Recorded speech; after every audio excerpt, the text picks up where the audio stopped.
ते next subject दिलेला आहे ॲडिशन्स, मॅथ्स आहे आणि टॉपिक आहे ॲडिशन. ॲडिशनमध्ये इथे दिलेलं आहे विदाऊट कॅरी ओव्हर, इथे विदाऊट कॅरी ओव्हर आहे आणि इथे दिलेलं आहे विदाऊट बॉरोविंग.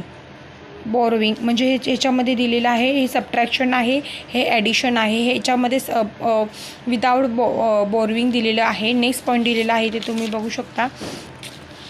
इथे दिले आहे the math numbers the write the numbers names and following the numbers. इथे नंबर नेम्स लिहायचे आहेत ह्याच्यामध्ये.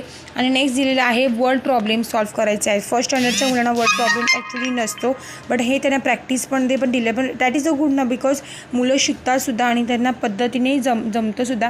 हळूहळू जर हे माझ्या मुलांनी सॉल्व्ह केलेलं आहे, त्याला मॅथ्स आवडतंसुद्धा. आणि इथे तुम्ही बघू शकता फर्स्ट तो आहे तो त्यांनी स्वतः सॉल्व्ह केलेला आहे. त्याला एक्सप्लेन पण मी केलं होतं, त्या पद्धतीप्रमाणे त्याने केलेलं आहे. म्हणजे मुलांना आहे ना मॅथ्स, कलरिंग, जनरल नॉलेज, हे इंग्लिश, हे सगळे सब्जेक्ट आहेत ना मुलांना कळले पाहिजेत. अशा पद्धतीप्रमाणे मुलांना खरंच स्टडी करतात. पण आहे ग्रामर. MR वापरायचं आहे. फर्स्ट सेंटेन्स आहे it dash a hot day today.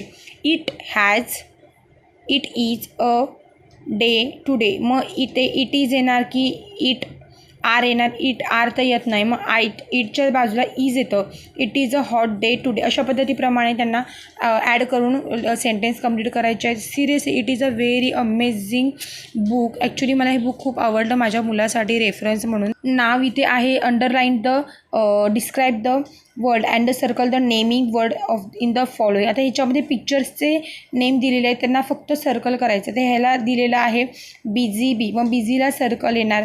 इथे दिलेलं आहे क्वाईट माऊस. आता त्या for example underline the describe, म्हणजे कोणतं डिस्क्राईब वर्ड आहे त्याला त्यांना अंडरलाईनसुद्धा करायचं आहे.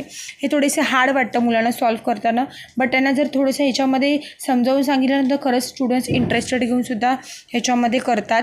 फक्त अपोजिट वर्ड्स ह्याच्यामध्ये ॲड केलेले आहेत. For example big, small, old, tall, short, happy, sad.